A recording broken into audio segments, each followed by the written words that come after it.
and I'm going to say a few words about Deborah, just to give you a bit of a sense of what she's done so far. So Deborah is Senior Lecturer in Art History at Regent University at London, where she's also the course leader for the BA in Art History, and I'm going to say a little bit more about that, having had the absolute pleasure of acting as external examiner at Regent a few years back. Deborah is one of those very precious people that went from a kind of practicing art and fine art background into art history. There are fewer of those that do that sort of, that cross that boundary, and Deborah has certainly done it sort of really, really well. So her BA was at Robert Gordon University in Aberdeen, and then she, in fact, she stayed in Scotland for a few years, you know, sort of working more in kind of fine arts departments before then embarking onto a PhD, which is when we met at the University of Oxford. And I do remember that at the time I was in awe of what she was doing, because she was working on this incredibly interesting but really complex artist, Belgian artist, Marcel Broodthaers. And I remember, I can still remember some of your presentations in Oxford, and sort of being sort of really quite sort of amazed by the complexity of the kind of methodologies and the materials that you were working with, and but you made it look really effortless, which is, I think that's your characteristic. Her research focuses on historiography, photography, and the representation of memory in 20th century and contemporary art. So following a PhD in Oxford, she was a research fellow at the Henry Moore Institute in Leeds, and then a Leuven Trust postdoctoral fellow at the University of Sussex. She also did she was back in Oxford with a couple of visitor positions in the Department of Art History, and it was in 2015 when the current research project on photo archives in the history of art history really sort of started. I'm going to tell you a little bit more about her publication. She's published widely and is a regular contributor to Art Monthly and other contemporary art journals. And just very briefly, in terms of her main publications, 2007, her monograph on Marcel Broodthaers, Strategy and Dialogue. Lots of sort of publications around, you know, in photography as well. So in the volume Picture in the Family, she has a contribution on the reconstructed self in the safe space of the family photograph. Return to working on Marcel Broodthaers and Cinema, and then the book that we're going to hear about today, which has just come out, published by Routledge, Photo Archives and the Place of Photography, which is co-edited with Geraldine Johnson. So, as I said before, I just wanted to, normally in these presentations we don't talk about very much about what people teach, which is a bit of a shame, but actually I think in the case of Deborah, I really want to say that I really could not have been more impressed by the art history curriculum at Regent University, which is absolutely fantastic, and I really had to kind of delve very deeply into some of the modules that Deborah was teaching, and the kind of breadth of what she was doing, from art and business to the more sort of, if you want, sort of traditional art history modules, to you know, methodological issues in the field of art history, and also incredible innovation in terms of assessment and bringing the students into the study of this very complex set of materials. So yeah, she's a very impressive individual, and we're very lucky to have her here today, and I'm really looking forward to hearing more about your book. Thank you so much, Giuliana. Thank you. Thank you. Good. Well, I hope you find it interesting. Yes, as Giuliana said, it's a project that I've worked on over a number of years. starting back when we were students together in the department in Oxford, and the photo archive there was in a room which I never entered because working on a 20th century artist, there was no reason for me to enter, there was nothing there for me, so to speak, for my PhD research. However, Marcel Broodthaers as an artist, a lot of his work is to do with archives, collections, classificatory structures, and partly through teaching, actually, and teaching historiography, plus the prevalence of archives in contemporary practice, I started thinking about that little room, which has travelled, because the department travelled around Oxford a few times to its present location, but this little room full of boxes, and I started thinking that it would be a really interesting project to explore those boxes and find out more about them. So that's the background. So the book, which is coming around, came out of a conference which I co-convened at Oxford with Geraldine Johnson and Costanza Carafa from the Kunsthistorische Institute in Florence, and as part of a series of conferences on photo archives that Costanza has been organising for a number of years. So she's really leading an important initiative around photo archives, preserving photo archives, and sort of reappreciating them in the digital age. So there you've got the book. The cover image, it's always difficult to choose a cover image, especially with an edited volume. This is from a chapter on the work of Josef Sudek, a Czech photographer. Here you actually see him photographed by another photographer, and we just love the sort of messiness of his archive. But in fact, the papers that you see there were part of his photographs. So he used these papers in some of his photographs, but he also created a huge archive of photographs of works of art by contemporary Czech artists. So we thought that would make an interesting cover image. I'll say more about the chapters in a minute, but I thought it'd be interesting to include this image of the map from the conference and make it a little bit bigger, because one of the features of the conference was, aside from the sort of regular papers, a series of visits, site visits to archives around the city. So we want to give our delegates a chance to get that hands-on, really be immersed physically as well as metaphorically in archives and to celebrate these amazing archives around Oxford. So you may be familiar with Pitt Rivers Museum and the kinds of archives that they have there, but some of the others are perhaps less known and less visible. So that was, really successful part of the conference.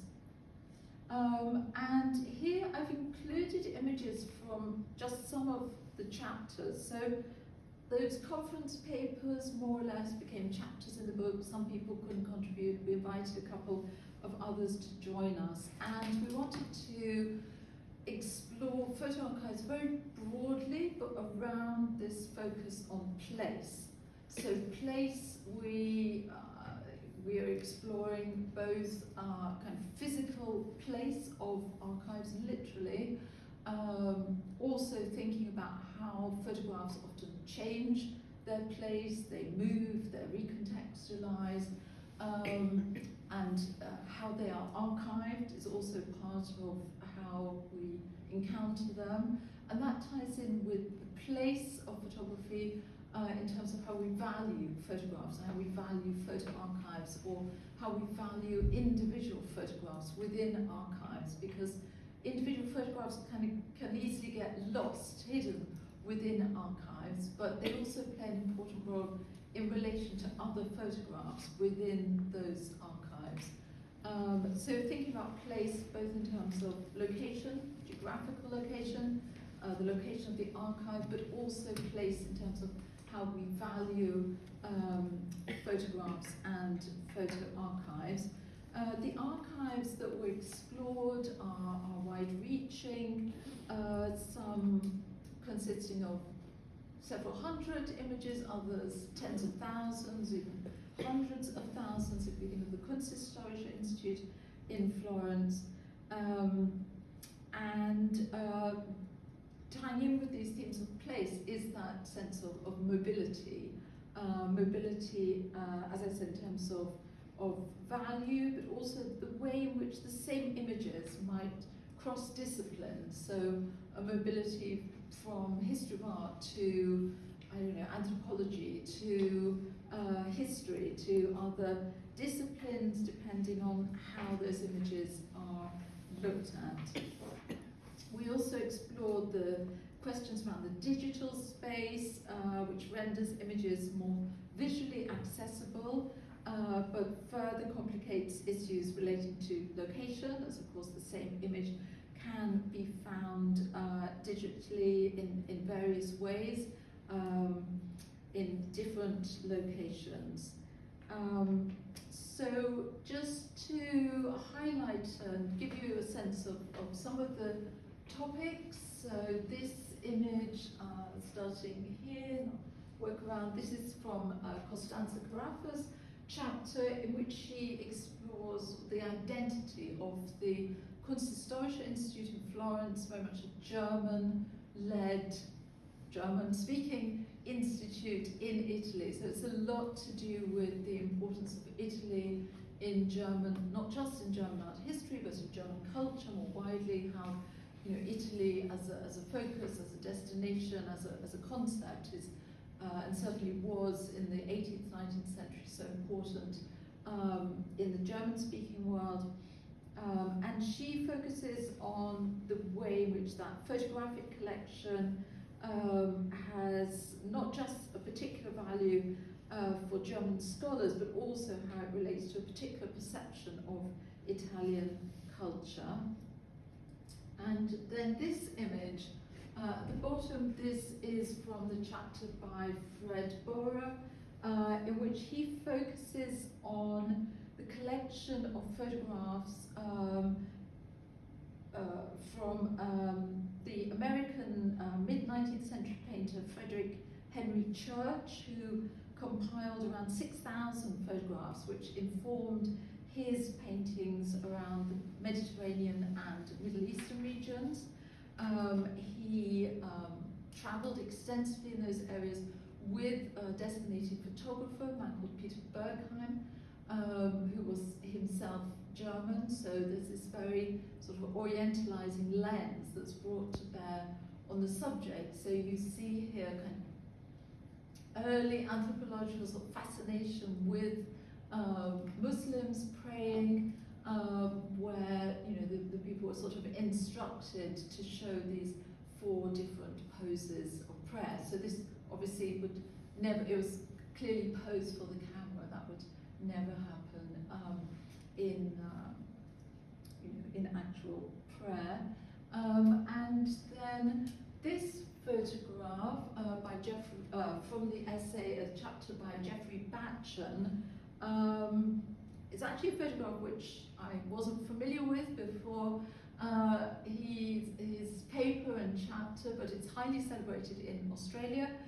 It's by a photographer called Harold Casno from around 1937. And I say around because one of the topics in Geoffrey Batchen's chapter is how this image kind of changed over time. The photographer, in fact, presented the image like this, it became well known and celebrated, and then in a later publication flipped it, the trees, like literally flipped the negative, the trees leaning the other way, cropped the canopy, cropped the lower part. So how the same photograph becomes a kind of mobile image to support various narratives.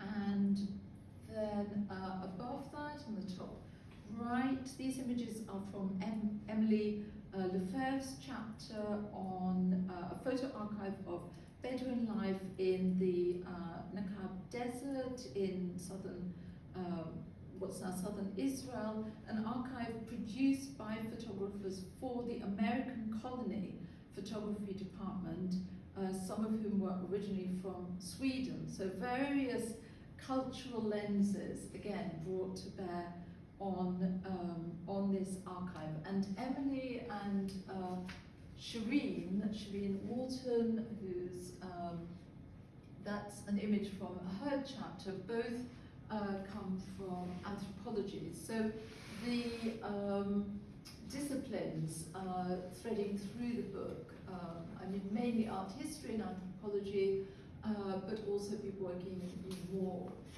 photography and digital media as well.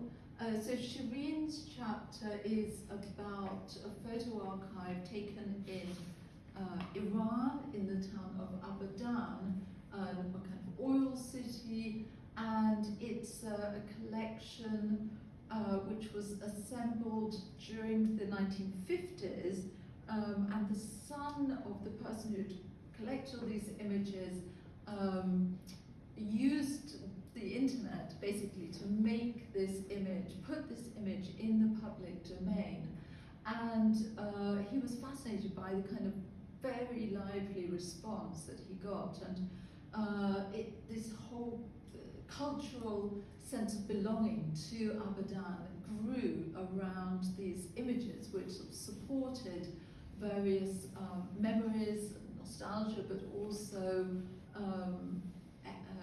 family traces around that city. So the photographs were sort of doing a very important job there. And then in the middle, you may be familiar with the Family of Man, the huge exhibition from 1950s that traveled for many years to many parts of the world, and it's often cited as the most visited exhibition ever.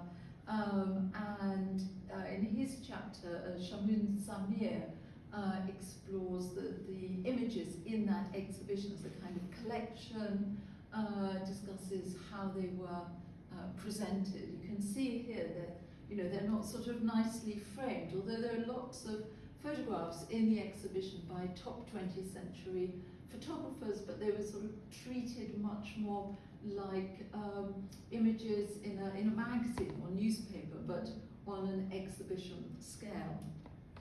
So throughout the book, the material and immaterial, so to speak, qualities of photographs are considered, both as images but also photographs as objects that can be transported across time and space.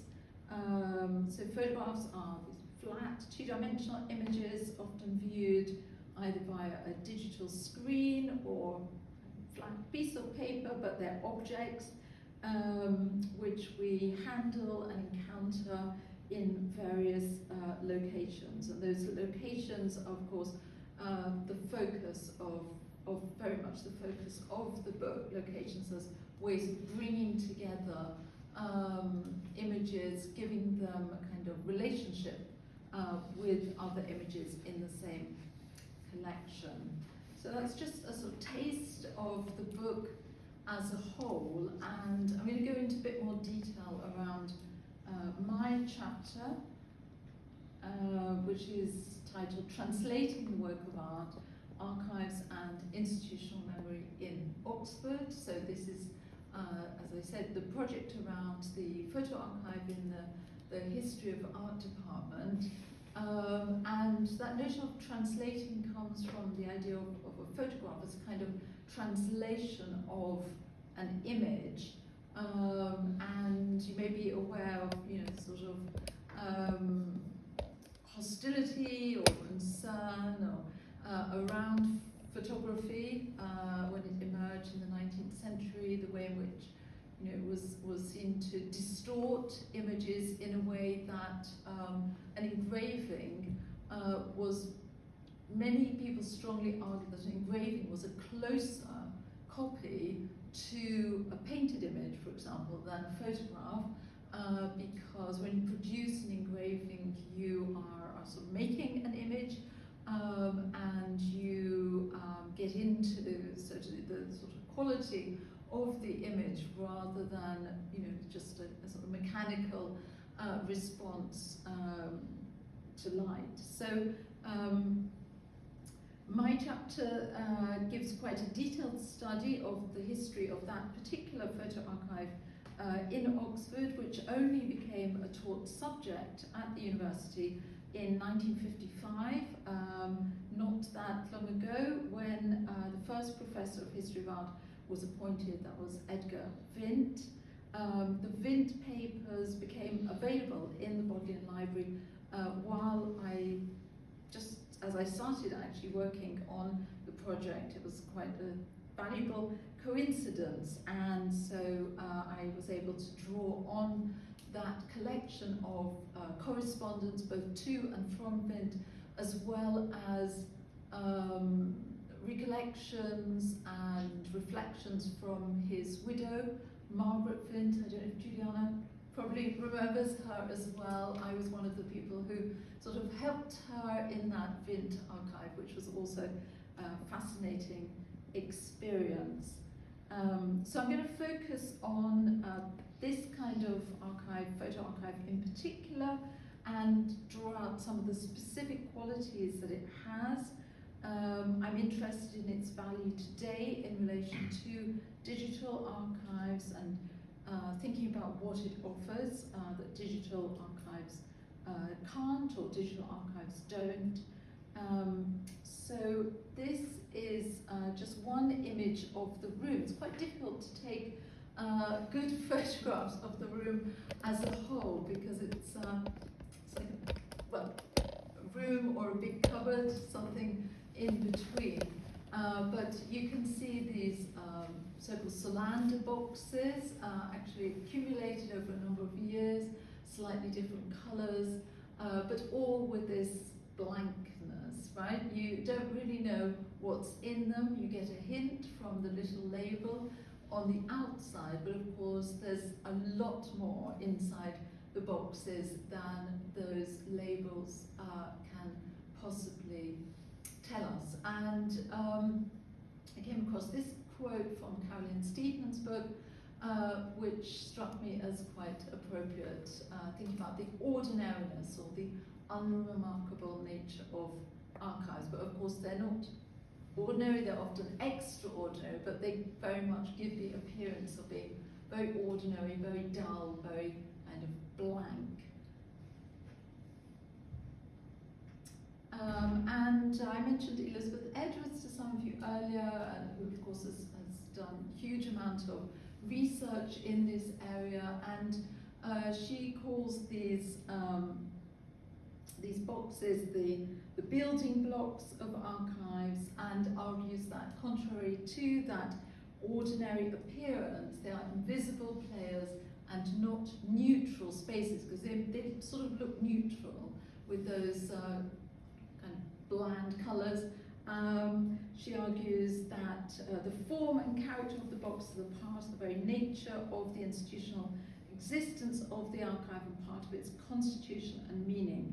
They're not merely pragmatic tools of taxonomic performances, but entangled in shifting sets of values from institutional to effective engagement with users, as things are placed in certain ways, mediated as sites of successive, layered and overlapping agencies. And I think that's really interesting, because looking at the collection in Oxford, I was struck by how things ended up there. You know, why were those images there and not other images? And I was able to visit the Kunsthistorische Institute in Florence, completely different kind of, very grand, very beautiful archive actually, in a beautiful building, but obviously collected for different users, different purposes. There's, you know, the archive serves the need of often a relatively small number of teaching staff, researchers and students, and includes in no particular order what was available, and you know, what could be purchase, what images were required for particular projects or for teaching, the interest of those individuals, whether they're the faculty or the archivists or the researchers or students, or even donors. There are a number of items from donations which have found their way into the Oxford collection. We also, of course, have to take into account the budget that was available, the space, the storage space that was available, as well as those wider art historical interests, the sort of norms, canon at any given time. So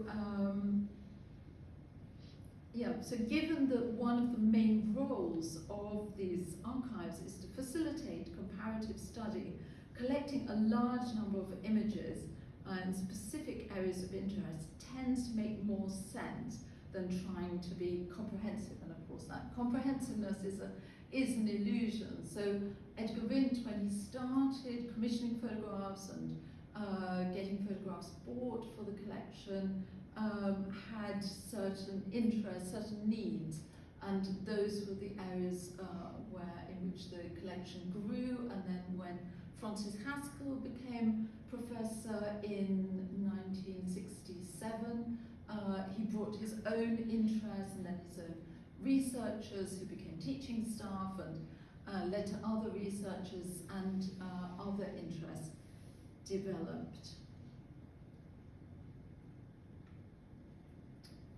And this quote also struck me as quite useful here.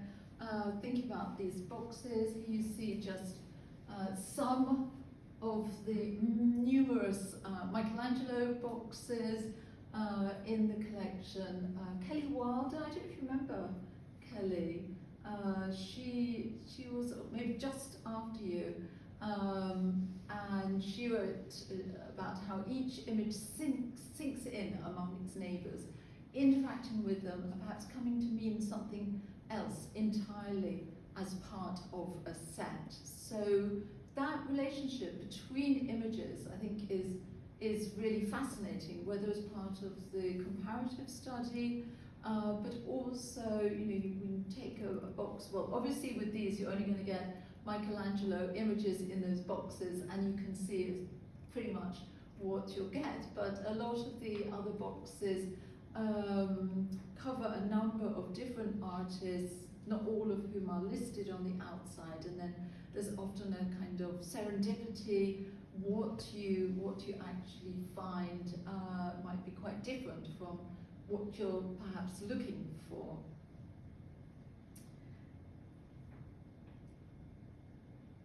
This kind of photographic archive leads to both macro and micro levels of inquiry, while users may tend towards the micro, looking for small details perhaps, which are made visible through photography. The macro is equally valuable in relation to broader questions of art history, which artists are represented and to what extent, why those artists and not others.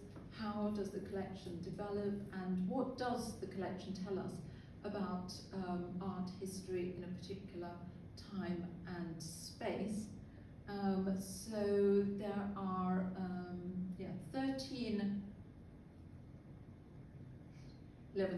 11 of the 13 Michelangelo boxes, and I counted and listed all the artists in more than 5 boxes, because I thought it was quite interesting. So here you can see Michelangelo is kind of, oh, Rubens had 13 as well, and Raphael, sorry, my apologies. Yes, just looking at this again. So you start to see the areas of interest. For example, you see Corot get 6 boxes. Now that may strike you as perhaps surprising. However, Francis Haskell taught French 19th century art, and as I said, led to various other students and researchers and their own students So that area really grew. Diaz also, perhaps more boxes in this archive than you might expect elsewhere. So for Edgar Vint, because he wasn't really teaching, there wasn't the sort of regular teaching of art history as you might expect, but he did a lot of public lectures. He's often renowned for lectures which were so popular. The Playhouse Theatre in Oxford would be absolutely full, and I found a nice quote in a newspaper where the reporter wrote how students were prepared to miss their lunch to go to his lectures. They were so popular.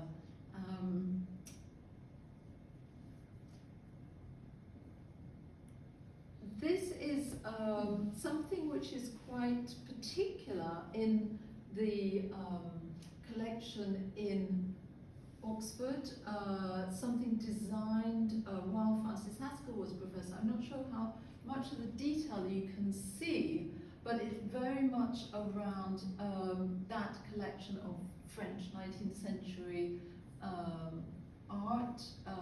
Well, not just French, in fact, but 19th century art. You may be able to see some of the themes, though, and it was the genre themes that I thought were particularly interesting, from gallant scenes, lovers, meetings, separations, very evocative means of cataloguing these images. So this index is a way of sort of cross-referencing those larger Solander boxes. So within them you've got these little cards, and the level of detail here is quite impressive. Yes, you can see some, men with beards, man reclining, man kneeling, man standing, to really help scholars to get into the detail of a comparative study. So from these cards, they could then find those photographs within those larger Solander boxes. So incredibly complex, time-consuming project to set all of this up. And looking across some of those tabs, I did get an image, but just for the riverscapes and seascapes drawer, reading those little tabs, they're so evocative. You can imagine, a number of these images, and again, the level of detail that, from images of brooks to fords to sluice to pools and bridges to waterfalls and rocks and various combinations. Here, from the genre themes, again, I felt like I could imagine some of these 19th century or even earlier Dutch genre paintings or British genre paintings from the terms that we use to find images. So those classificatory structures really come to light through this little box unit, thinking about how people might want to find images and what combinations of images might have been useful. So, so now I'm going to go into the sort of areas where the argument for photo archives, why are they so important, what are their strengths, and I've got 10 different areas. So the first one is around access, right? Making images accessible. This quote from Bernd Berenson, he wrote how, on the pretext of having to see certain works of art and to see them where they grow, I make costly tours and give them time that in deepest conscience I suspect of being unnecessary. For the task in hand, the time could have been better spent in the library with books and photographs. It is there and not picnicking around that scholarship is apt to be most creative and productive. So huge argument in terms of stay at home, go to the library, compare images, rather than going to see things at first hand. And of course, you know, in the early 20th century, it wasn't that easy, even though he was living in, you know, just outside Florence, working on Italian artists, but accessing those images in good light, getting access to various places, but of course, even when he was able to do so, there's no opportunity for comparative study, right? When you go and see things in where they grow. So he loved photographs, worked from them a lot. He built up a huge collection at his home, the Villa I Tanti, just outside Florence, and made best use of the photographs for his research, of course, black and white photographs, and we'll come to issues around colour a bit later on. So being able to see things which were otherwise simply not accessible, photographs made accessible works of art that were difficult to access, remote, even for people living nearby, but of course the images travel, you know, early on started to be made available. Companies like Alinari and Anderson started producing photographs which would be bought by tourists who would take them home and so on. So photographs made things much more accessible. They also make things accessible which often in private collections, and the budget in Oxford was not huge, and what the archivist would do was cut images. In fact, one of the archivists told me how Frances Haskell would often give her like a pile of auction house catalogues, and she would cut the images out, stick them on card, type a label, and put them in the archive. And so if you've got images sold at auction from one private collection to another, you know, they rarely would have gone into the public domain. And so rather than, you know, from books or seeing things at first hand in the public domain, these images make a whole range of other works by the artist accessible. So then that comparative study, and for this I pulled out a quote from John Henry Parker, one of the first directors, I think first director of the Ashmolean Museum. He was an archaeologist, but for him, of course, photographs were hugely valuable, especially for that comparative study.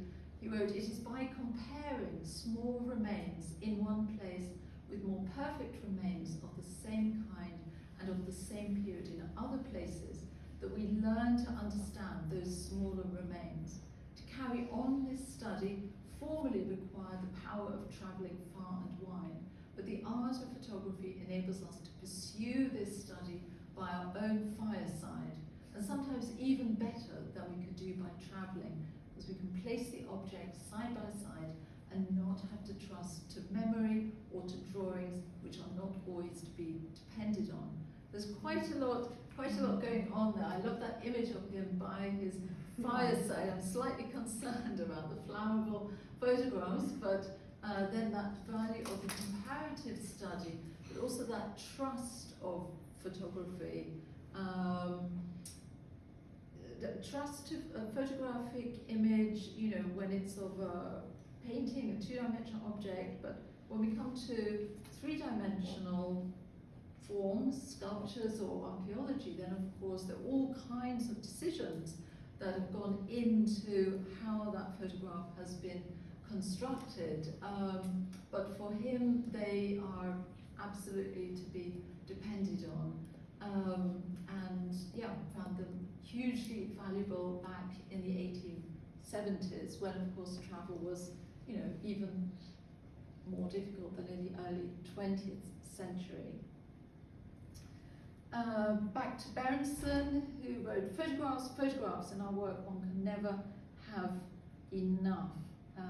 That valuable of multiple images, especially for things like comparative study. These are actually both from Perugino, but you can, you know, just a couple of examples of how he represented the same subject in slightly different ways. We'll come on to details a little bit. Actually, yeah, come on to details as well, and as Berenson and Parker pointed out, there's that value of comparing details. I was thinking actually about Giovanni Morelli when I was looking at these, but apparently he was a little bit too early to benefit from photographs. But those kinds of details, perhaps not for the connoisseur, but more for academic research, maybe informed by connoisseurship, which are often part of a photographic archive. So when photographs are made, obviously, you know, you get the whole image, but those details again open up aspects of an image which are difficult to view often at first hand. Simply too small, too far away, and photography can highlight details in a very distinct way.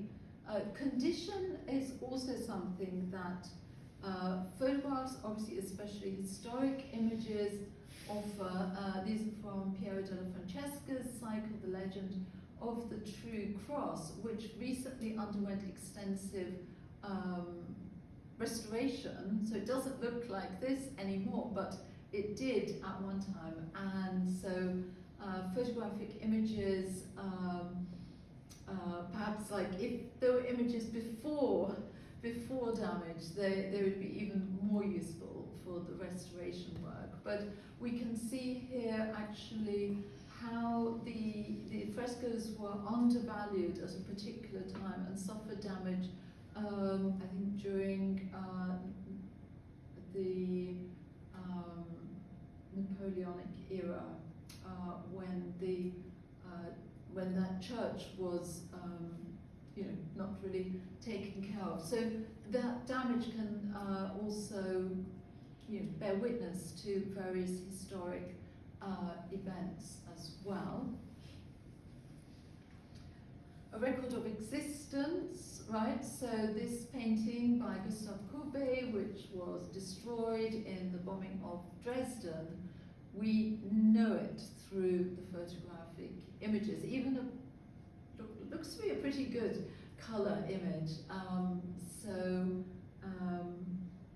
Yes, record of existence, part of collections which no longer exist.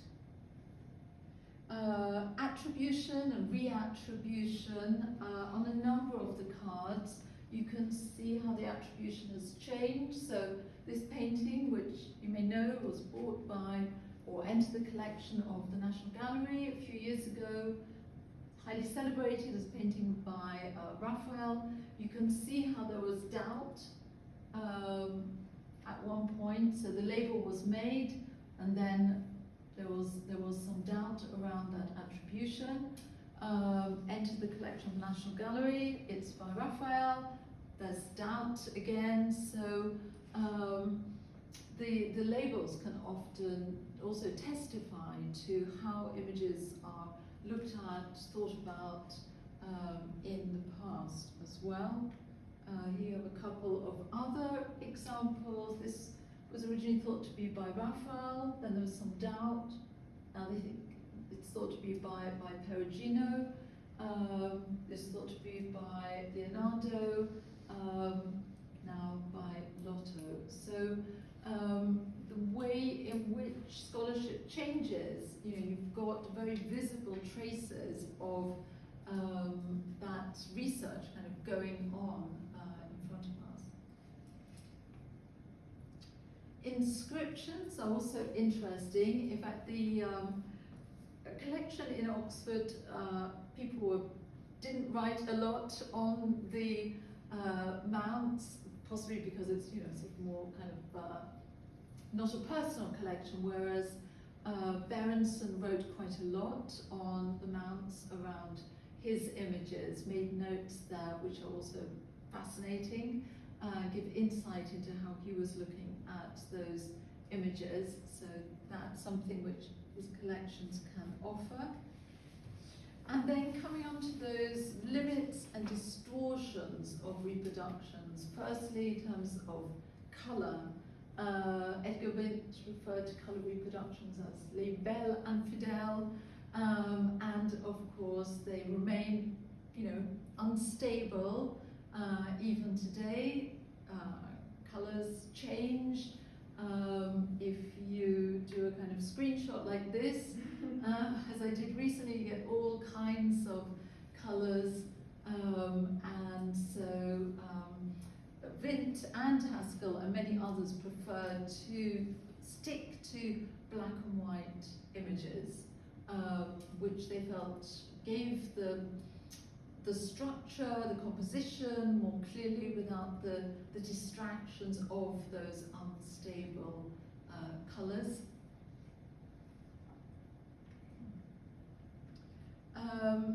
Thinking about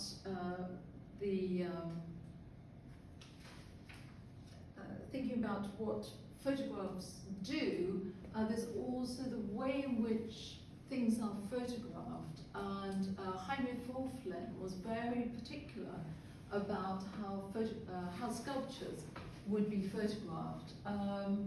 This for him was incorrect, whereas this was correct. So if you think about a sculpture, something three-dimensional, it's like, how can one angle be incorrect? But for his publications, he was quite particular in the images which would best represent what he was writing about. And later on, André Malraux wrote about, of course, photographs very extensively, and included these two images in one of his publications. And here we come to how photographs don't just crop things or present them from a particular angle, but decontextualize. And of course, there was very much a preference for decontextualized images, this dark background which offsets the sculpture very beautifully, but which obviously takes it out of its context. So that side of photography which we're very conscious of nowadays, the way in which details decontextualize, or images like this might decontextualize, were very much preferred for most of the 20th century. Yes, and then that cropping or isolating effect of photography, thinking about John Berger's discussion of this, you're probably aware of that scene right at the beginning of Ways of Seeing, where he crops Venus and Mars, looks like in the National Gallery, and speaks about how photographic images are so mobile and come to mean quite different things. They're looked at in very different ways as images in isolation. And then finally, thinking about that distorted value attached to a photographic image, back to Malraux here, who said, ever since the 19th century, art history has been identifiable with a history of what is photographable. And of course, things that are photographed become better known, and that sort of builds its own momentum. Of course, in his famous essay, Walter Benjamin wrote about the loss of aura, through the photographic image. But in fact,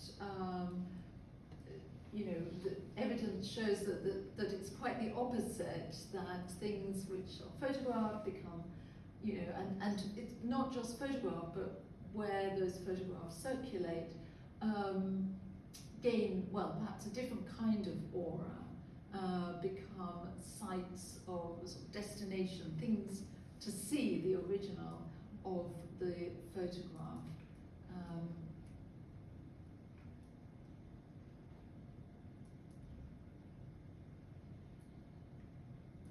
Yes, and coming back to Francis Haskell, who wrote about this as well, in saying that artists once feared that photography would kill painting, and although it certainly did usurp many of the functions of painting as far as the recording of contemporary events was concerned, for the historian it had the paradoxical effect of strengthening the authority of all images, including those made long before its invention. So thinking about images today, what's the place of these boxes of images? You can see some shots from the Kunsthistorische Institute in Florence,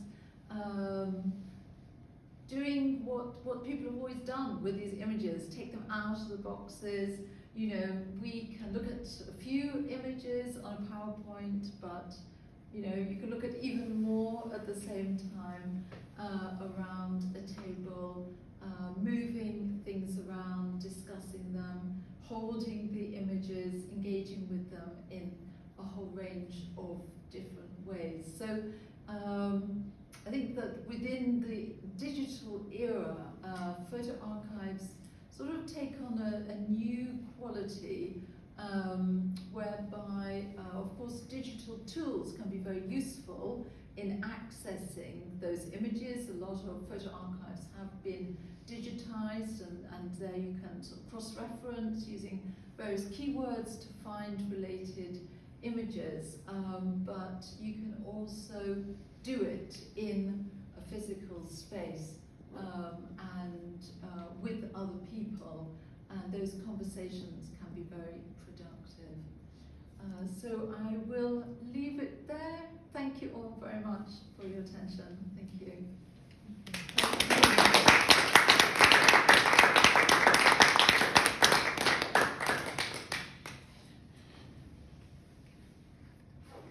Yes.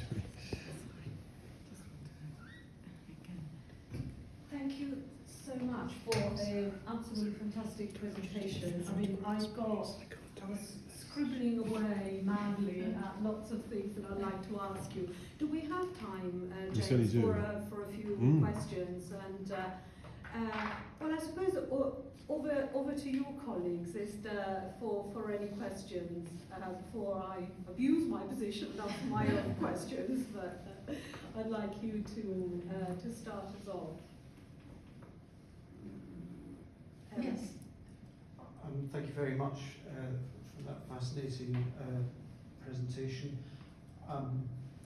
It's curious, isn't it, how black and white becomes the kind of defining, accepted norm in certain types of archival photograph, for the reasons that you pointed out. There's a stability in black and white that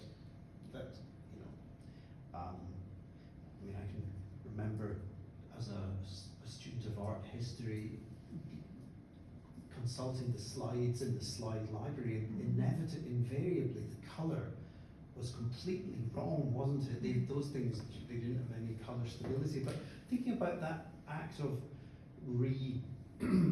situating and remediating the work, I mean, one thing that I couldn't see anywhere on any of those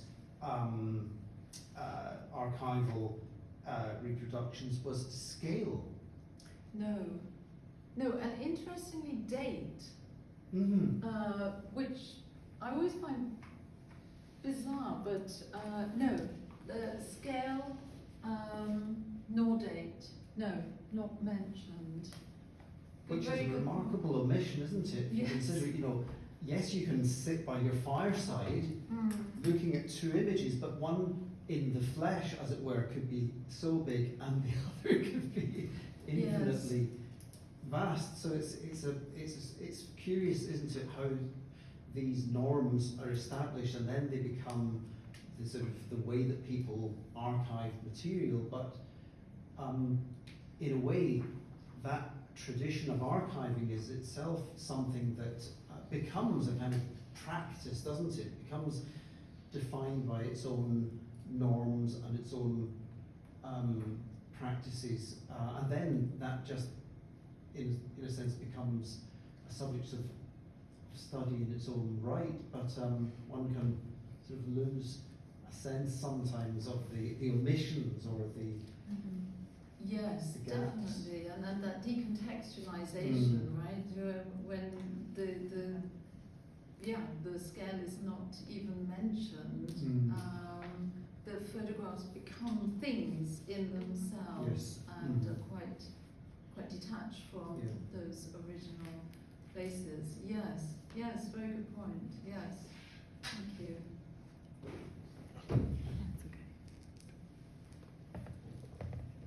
Yes, I guess with archaeology it could be difficult, but the scale of a whole place, perhaps. But even with paintings and sculptures, right, could be good to know. But yes, and I was surprised that, because when I look at an artist's body of work, I'm often interested, was this early, late, and I was surprised that the dates were not included as part of that comparative study.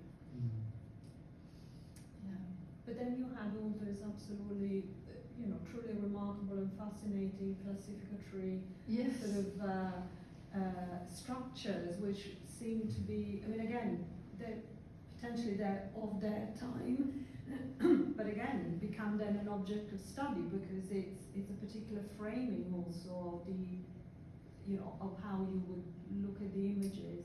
My question, if I may, and then as you are sort of thinking, was about the serendipity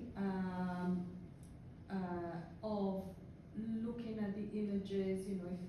If we've all been in archives and we've taken out maybe one of those boxes, and then you don't know exactly what's in the box, and you might be looking for something specific to find it, but then actually its companion, its neighbour, that sort of is there, maybe by chance, maybe by design in some cases, will inspire a completely different way of, it might take you down a different pathway and inspire comparative work that you wouldn't necessarily do. And I was thinking about that, not to denigrate sort of the digital, but how in a sense there was a slightly higher chance of stumbling across something that you didn't know would be there, whilst actually now there is more of a tendency of just sort of going fishing for something that you are looking for. I don't know if that made any, makes any sense, but I wondered whether you've thought about that, given that you were thinking so much about those encounters. There could have been maybe, I can be random in a way, but at the Yes. same time, could take you down interesting routes. I agree. I think, nowadays you're looking for something, and whether it's an image or something else, and I don't know, some algorithm suggests something related for you, or you enter a keyword, library catalogue and other related things come up. So those digital tools can be very useful in tracking things that are sort of in other boxes, and that's a bit like what that wooden unit does. But then there are those things that even those tools can't suggest, that just perhaps happen to be the artists in alphabetical order that you come across. You weren't, got nothing to do with that previous artist, but you happen to find something that sparks perhaps another, angle or just a different project. So it's that sense of things being sort of dormant in those boxes, but which can, offer all kinds of research and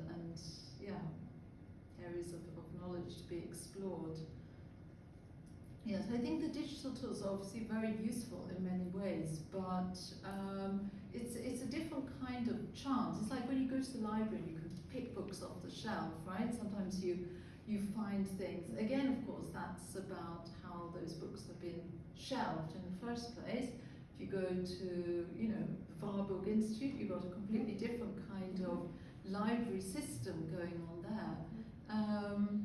But it does feel like, I feel like when I'm in those libraries or bookshops and I can just browse the covers on the shelves, I find things in a different way than through a catalogue, even using useful keyword searches. So I guess the two together are the ideal, way of covering everything. But yeah, it's nice to be able to access things at first hand, definitely.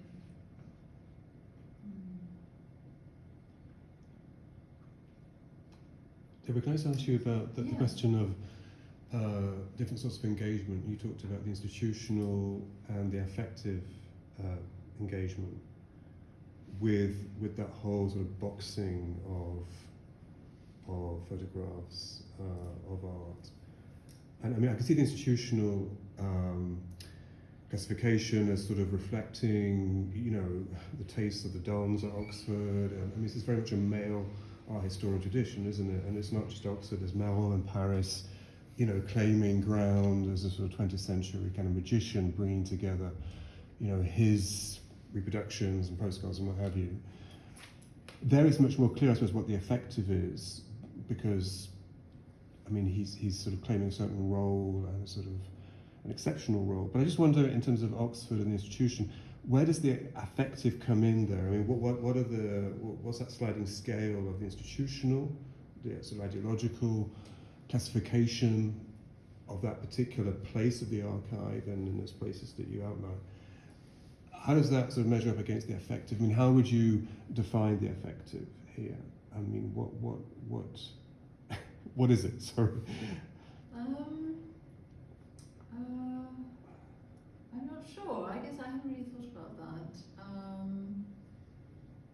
Within the institution, it sort of sits quite hidden, right? It's always sort of been, from Vint building it up through to then Francis Haskell and by the 1990s, it was not really used. People were using slides, and I think the last photograph entered the collection like the late 1990s, actually. So possibly even later than you might imagine.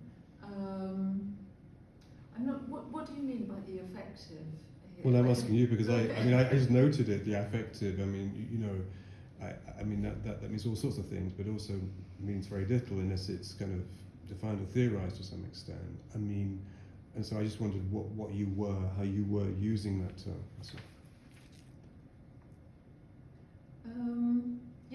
I guess it's not something that I focus on, but I definitely thought about the those methods of uncovering things. I'm not sure. I have to think about that further. I was just wondering, does it have a subversive element to it? The affective, for example. Is it that sort of? No. No. Okay. No, it's very much.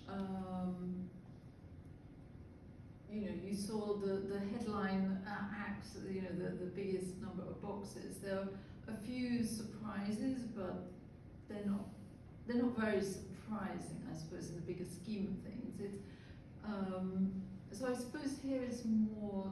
What's interesting is how the collection reflects those interests in a particular set of circumstances.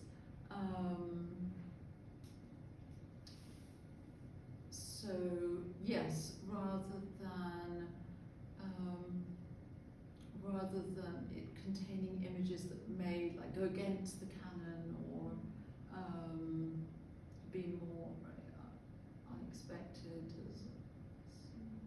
I didn't come across very much that sort of stood out to me in those ways. Okay, thank you. What was interesting though was the terms that were used in the drawers. Yes. So I was very struck by that, and that's where I actually thought about the affective in the sense that the index cards, sorry, and some of them, I don't know, there was something there about even like, the one where I was very struck by the one that, with the different words to describe what, as a foreigner, I think is the same thing, like, it's a river, it's some water flowing, Yes. but it was very evocative, maybe not effective, but they're kind of the really evocative terms, and then you just sort of think, who was making the decisions? Right. Who would have been behind that? Because my own memory, and this might be a completely, I wonder whether it's a fabricated memory or, I do remember going into the room where those drawers were, and there was always a kind of collection of incredibly, quite posh, I would say, sort of ladies that would come in and kind of work for free to kind of do all of the kind of, a lot of that kind of archiving, incredibly sort of, very smart sort of Oxford ladies. And I've always wondered, were they choosing the terms? Was it the male professors at the time? There certainly were, it was very male dominated in Oxford art history until very, very recently. But there's something very evocative and in some of the terms that they were choosing to describe things. It wasn't kind of quite basic, was it? I don't know. Yes, no, I mean, they really went into a lot of detail, quite specific detail. Yes, that's a good question. I'm not sure to what extent those archivists had a kind of autonomy. I think they did, because there are a couple of people who have been mentioned who put together this particular catalogue, and I can't imagine that Francis Haskell was kind of telling them, I just can't see it happening, like choose these terms, this time. I think they were just looking very thoroughly at the images and thinking about all different details and all that very detailed cross-referencing. Yes, I can't imagine that would come from a very senior figure.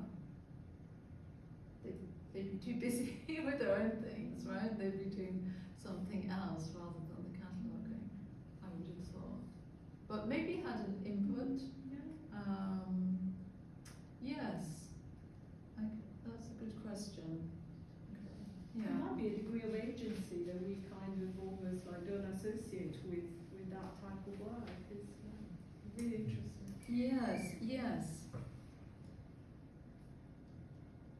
Yeah, I'm in contact with a couple of people who worked in the archives, so I can try to.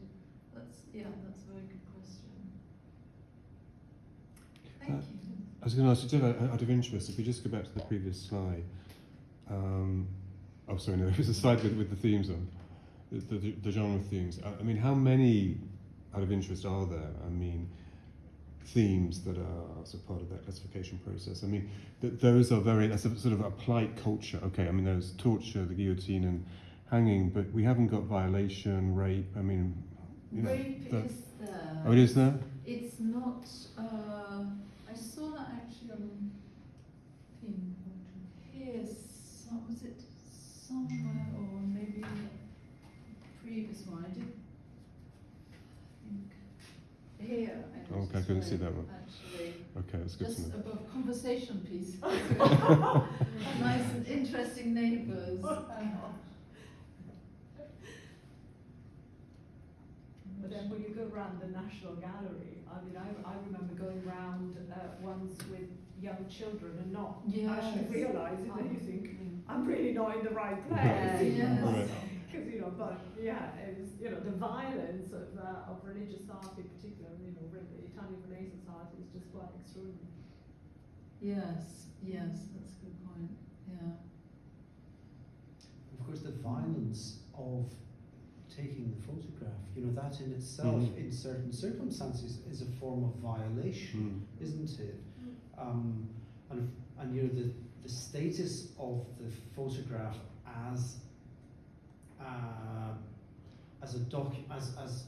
evidence, if you like, varies enormously, doesn't it? Depending on the nature of the thing, beings that are the subject of the photograph. You know, it's innocuous to take a photograph of a portion of a Piero della Francesca, for instance, but it's a very different thing to take a photograph of, for instance, somebody who is about to be hanged or whatever, you know, and that's, you know, the violence that is enacted in the interests of documentation is a whole subject in its own right. I mean, looking at some of these, a year ago I was in Berlin and visited the Gipsformerei, which is where they make plaster molds of all sorts of, you know, artworks, the Laocoon and all sorts of things.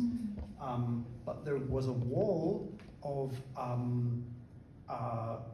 masks that were made of different, I mean, by today's standards, it's just unimaginable that you do this, different sort of ethnic types. And these were done under duress. People are, you can even see from the masks that the individuals who were subjected to this did so under really uncomfortable circumstances. And, you know, so the violence that is, as it were, hidden behind those drawers is a fascinating topic in its own right, I think. Yes, yes. Yes, and the way in which those kind of images sit side by side, and they're just part of, you know, the history of art, and without really thinking about what those images depict sometimes, or how they communicate. Yes.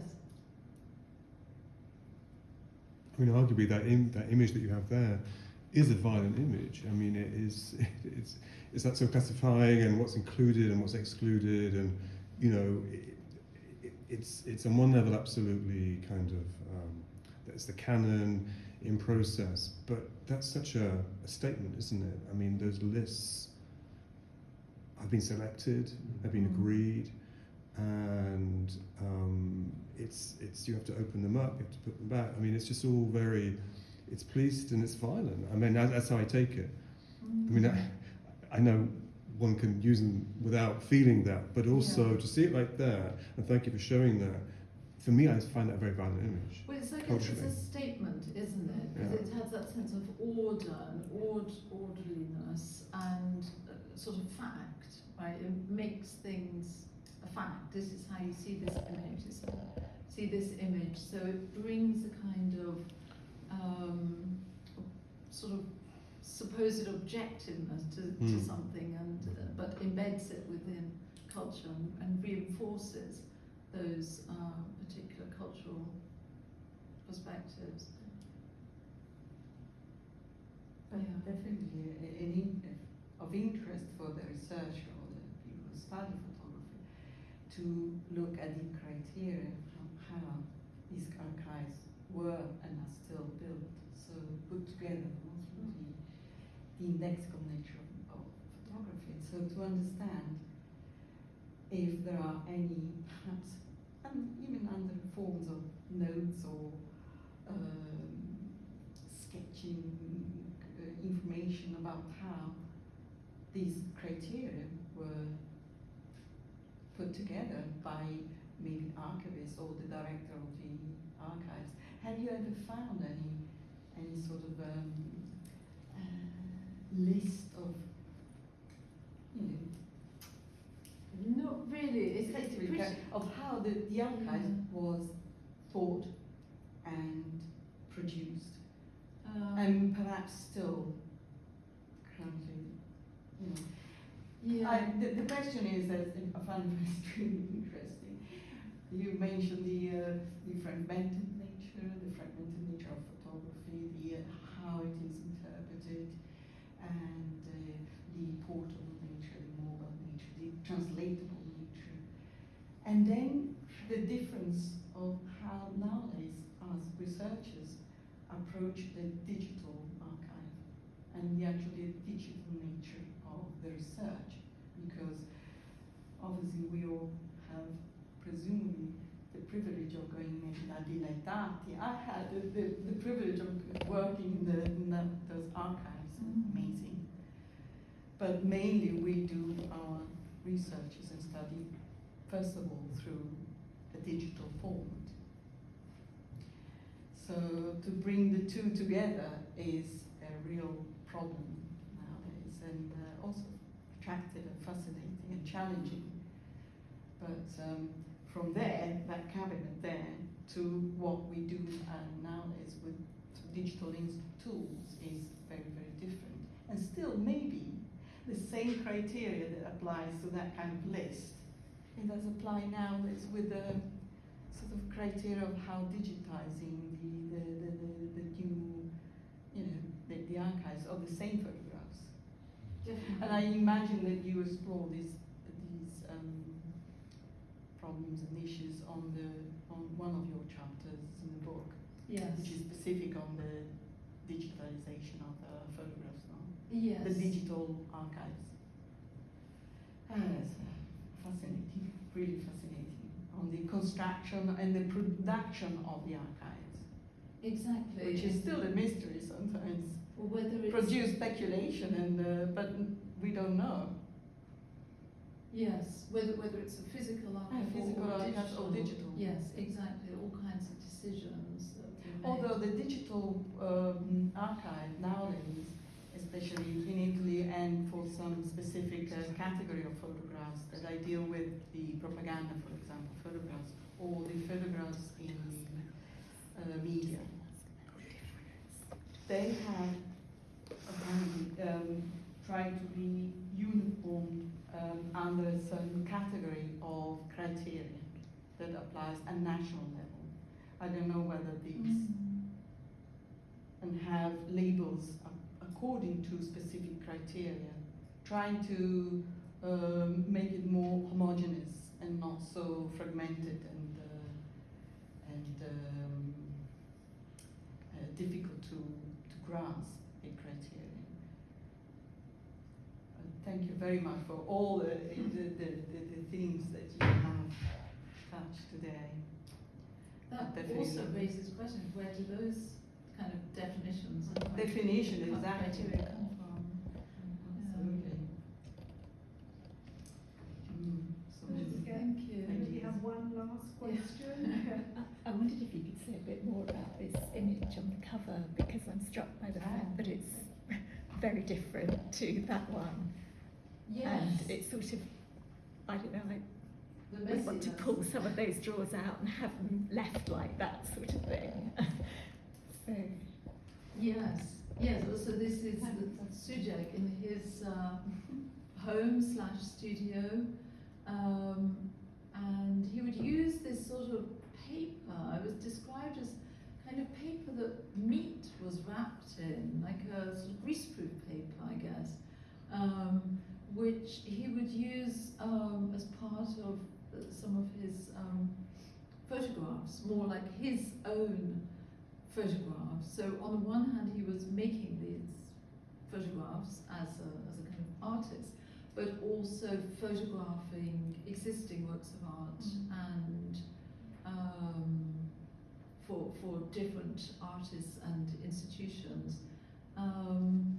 So this is him sort of in his workplace. So it kind of needed to be messy like that, but at the same time we thought it was quite an evocative image around archives, which, yes, can be very orderly, very controlled, but which sometimes end up like this. Everything's kind of pulled out and mixed up. And what's the date of this photograph, please? Excuse me? Do you know the date of the photograph, approximately? I think I should look in the book. I should know better. In the book. 50s, 60s, 70s. Say, but I would have to check. Those were the decades when he was most active.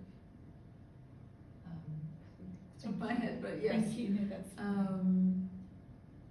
Post-war period. Yes. And it's in the Czech Republic, is it? Yes. What would then have been Czechoslovakia?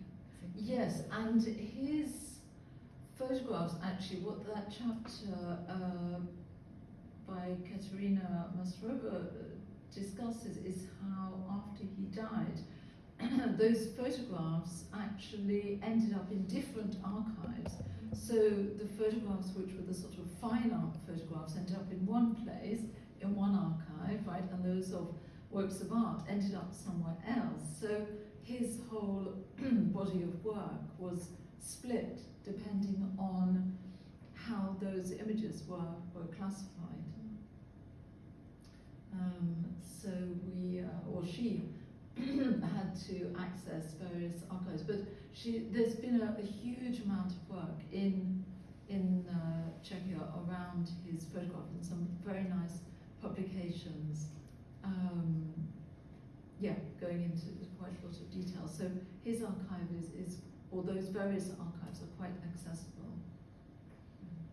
Thank you. Brilliant. Good, thank you. Thank you so much. You've been very generous actually with answering lots of questions, and I just want to thank you again for an incredibly fascinating presentation.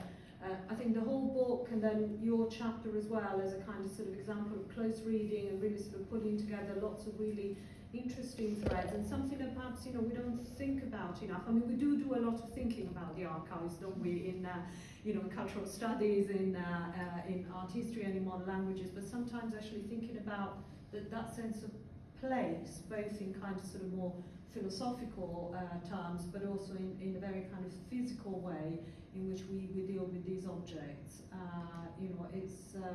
It's really important. You've given us a lot of thinking to do. So thank you. If you can join me again to thank Deborah for her presentation. Thank you.